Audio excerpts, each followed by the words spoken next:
Back to एनजीकॉन academy. और जो हमारा नेक्स्ट टॉपिक है वो रिलेटेड है टाइप्स ऑफ वेव्स की एक्सप्लेनेशन से रिलेटेड। ठीक है, तो जैसा कि अभी मैंने आपको चैप्टर के स्टार्ट में भी कहा था कि हम ट्रांसवर्स और लॉन्गिट्यूडनल वेव्स डिटेल से करेंगे, तो ये टॉपिक उस डिटेल के बारे में। ठीक है, तो सबसे पहले शुरू करते हैं अपनी ट्रांसवर्स वेव के बारे में कि ट्रांसवर्स वेव क्या होती है। तो ट्रांसवर्स वेव को मैं इस तरह लिख सकता हूं कि when particles of wave vibrate perpendicularly to propagation of wave. Propagation of wave का मतलब है कि जिस तरफ वेव जा रही है। तो अब एग्जांपल लेते हैं कि वेव हम कंसिडर करते हैं इस तरफ राइट साइड पे जा रही है यूं करके, और अगर पार्टिकल्स जो हैं वो इसके परपेंडिकुलरली वाइब्रेट कर रहे हैं, यानी कि इस तरह से वाइब्रेट कर रहे हैं, तो ये कहलाएगी ट्रांसवर्स वेव। और इसकी वेव फॉर्म कुछ इस तरह से बनती है कि ये है आपके पास ट्रांसवर्स वेव। ठीक है, तो ट्रांसवर्स वेव को इतनी मुश्किल चीज़ नहीं, आप लोग पढ़ते भी आए हैं, बस यही है कि अगर पार्टिकल्स परपेंडिकुलरली वाइब्रेट करें तो उसे हम ट्रांसवर्स वेव कह देते हैं। आगे चलते हैं और इसकी ज़रा प्रॉपर्टीज के बारे में पढ़ते हैं कि ट्रांसवर्स वेव की प्रॉपर्टीज क्या क्या होती हैं। ठीक है, तो प्रॉपर्टीज को देख लेते हैं। प्रॉपर्टीज में सबसे पहली चीज आ जाती है क्रस्ट। क्रस्ट के बारे में कहा जाता है कि part of wave above the mean point. ठीक है, यानी कि अगर ये मेरे पास एक वेव है तो ये सारा का सारा पार्ट क्या कहलाएगा? क्रस्ट कहलाएगा।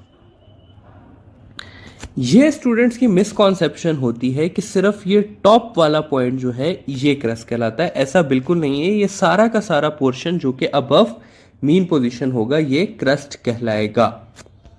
अगली चीज जो है वो आ जाती है ट्रफ। तो ट्रफ को कहा जाता है कि part of wave below mean point, यानी कि जो ये सारा का सारा पोर्शन है ये कहलाएगा ट्रफ। ठीक है स्टूडेंट्स, नेक्स्ट चीज आ जाती है वन वेव कि एक ट्रांसवर्स वेव क्या होती है। ठीक है, तो one complete crust plus trough जो है उसको हम कहते हैं कि ये एक वेव बना रही है। ठीक है, तो फॉर एग्जांपल अगर मैं कहूं कि ये, तो इसमें एक क्रस्ट है और एक ट्रफ है, तो ये वन वेव है। ठीक है, इसके मुकाबले में अगर मैं कहूं कि ये कर लें, तो ये देखें स्टूडेंट्स कि ये हाफ क्रस्ट, ये भी हाफ क्रस्ट और ये फुल ट्रफ, तो ये भी आपके पास वन क्रस्ट और वन ट्रफ बन रहा है, तो ये भी वन वेव है।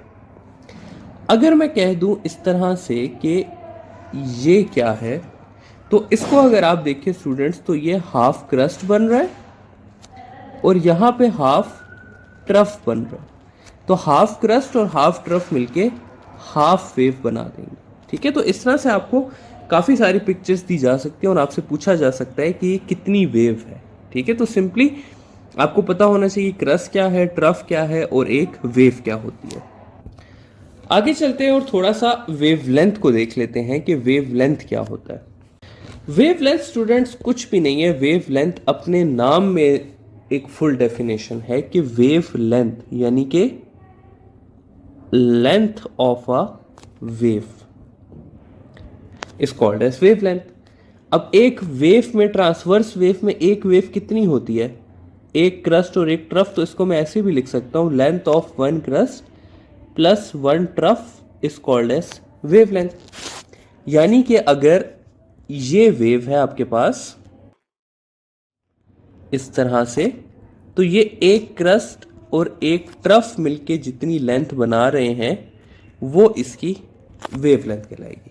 सिंपल बात है। ठीक है, अगर मैं वेव को कंसिडर करूं तो वेव को मैं इस तरह से वेवलेंथ के टर्म्स में लिख सकता हूँ कि ये इसकी ज़ीरो वेवलेंथ है, ये इसकी हाफ वेवलेंथ है, ये फुल है। तो ये आपके पास हो जाएगी λ/4 और ये हो जाएगा, ये वाला पॉइंट हो जाएगा 3 λ/4। ठीक है, तो अगर आपसे पूछा जाए कि आपके पास हाफ क्रस्ट की वेवलेंथ कितनी होती है तो λ/4 होती है, फुल क्रस्ट की कितनी होती है λ/2 होती है, हाफ ट्रफ की कितनी होती है λ/4 होती है। अगर एक क्रस्ट प्लस हाफ ट्रफ हो तो इस तरह से आपको पता होना चाहिए कि किसका क्या आंसर होगा। आगे जाते हैं इसके फॉर्मूलाज को जरा सा देख लेते हैं। तो वेवलेंथ सबसे पहले आपके पास होता है given length divided by number of waves. ठीक है, इसका सवाल क्या आता है आपसे, इसका सवाल इस तरह से आ जाता है कि 10 waves are passing in a string of length 20 meter. What is the wavelength? तो इसका सिंपल सा आंसर है कि वेवलेंथ को आप कर देंगे 20 मीटर डिवाइडेड बाय 10, तो 2 मीटर आ जाएगा आपके पास क्या वेवलेंथ। ठीक है, फिर एक और फॉर्मूला है जो जनरल फॉर्मूला होता है, जो होता है v is equal to f lambda.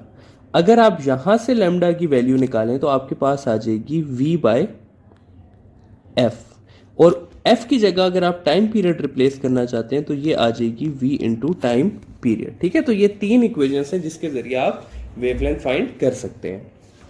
Wavelength के बाद नेक्स्ट चीज आ जाती है हमारे पास फ्रीक्वेंसी और टाइम पीरियड। तो सबसे पहले टाइम पीरियड को देख लेते हैं। टाइम पीरियड हमारे पास होता है टाइम रिक्वायर्ड फॉर फॉर्मेशन या पैसेज ऑफ वन वेव। ठीक है, यानी कि एक वेव जितनी देर में बनती है वो क्या कहलाता है, इसका टाइम पीरियड कहलाता है। Simple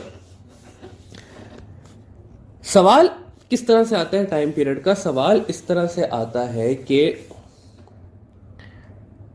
10 waves passes through a point in 30 seconds. What is the time period? ये सवाल आ जाता है। तो ऐसे तमाम सवालों को सॉल्व करने के लिए जो इक्वेशन आप लोग यूज करेंगे वो ये करेंगे कि time period is equal to number of waves divided by total time. ठीक है, तो इस इक्वेशन में क्या हो जाएगा, नंबर ऑफ वेव्स 10 है, टाइम 30 है, तो ये हो जाएगा 1/3 सेकेंड्स। अच्छा सॉरी, ये मुझसे मैंने फ्रीक्वेंसी का फॉर्मूला लिख दिया है। ये हो जाएगा टोटल टाइम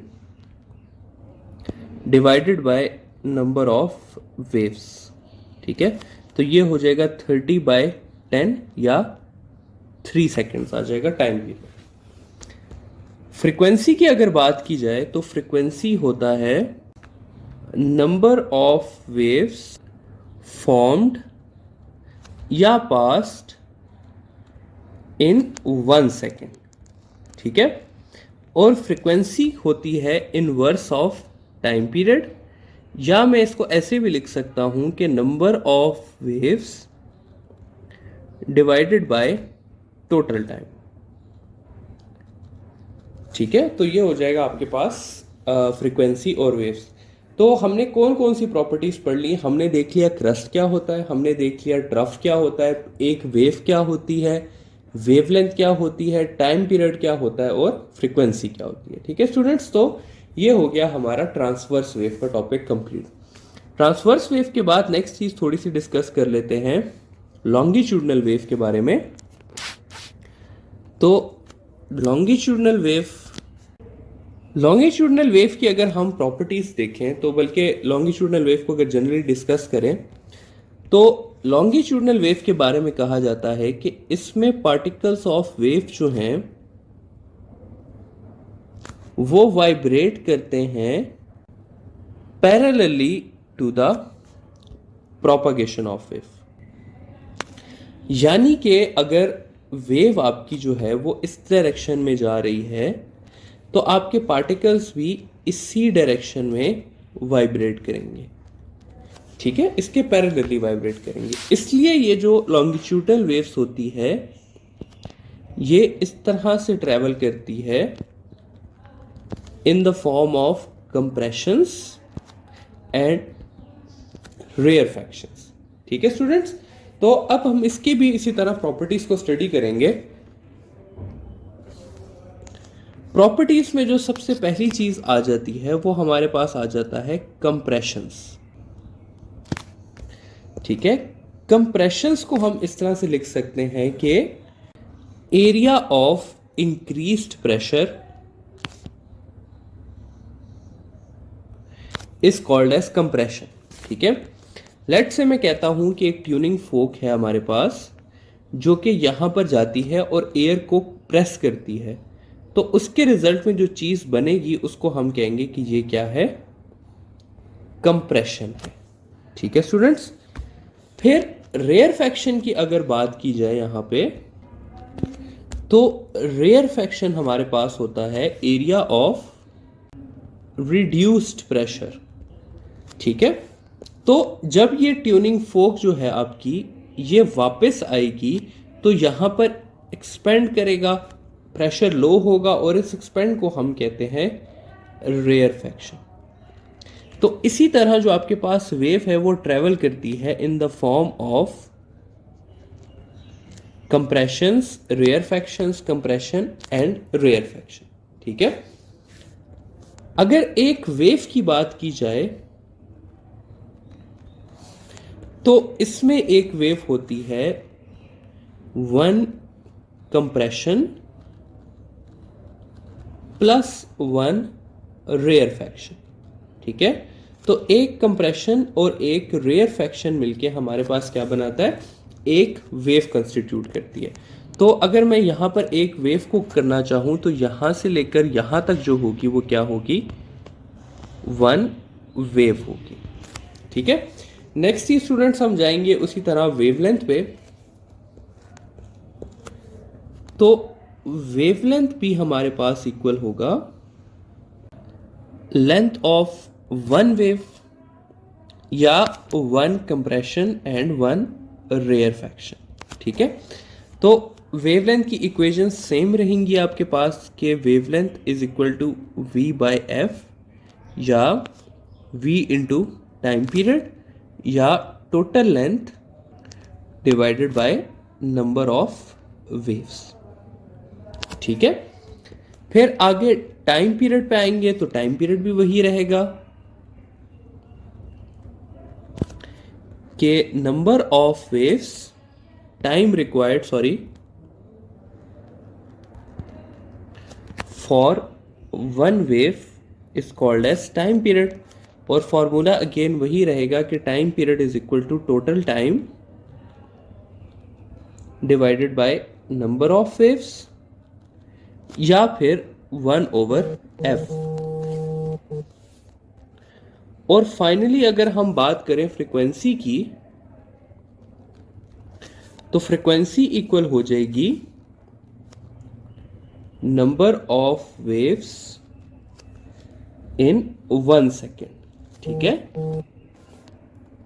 या उसको लिखा जा सकता है 1/t या number of waves divided by total time. तो ये हो गया हमारे पास लॉन्गिट्यूडनल वेव और ट्रांसवर्स वेव की थोड़ी सी डिटेल। फर्दर थोड़ा सा आगे जाते हैं और डिस्कस कर लेते हैं यहाँ पर एक दो छोटी छोटी टाइप्स को, जो कि है हमारे पास, जिसमें पहली आती है प्रोग्रेसिव वेव। प्रोग्रेसिव वेव्स के प्रोग्रेसिव वेव्स क्या होती हैं? तो प्रोग्रेसिव वेव्स की डेफिनेशन कुछ इस तरह से है कि वेव्स विच कैरी, बल्कि which travels from one point to another. ये स्टूडेंट्स एग्जैक्ट डेफिनेशन नहीं है, लेकिन ये आपके काम की डेफिनेशन है, ठीक है। फॉर एग्जाम्पल अगर मैं बात करूं लाइट की, लाइट जो है वो एक जगह से दूसरी जगह पे ट्रेवल करती है। मैं बात करूं साउंड की, तो अगर मैं यहां से बोलूंगा तो जो मेरे पास बंदा होगा मेरी आवाज उस तक जाएगी, ठीक है, यानी कि वो वेव ट्रेवल करेगी।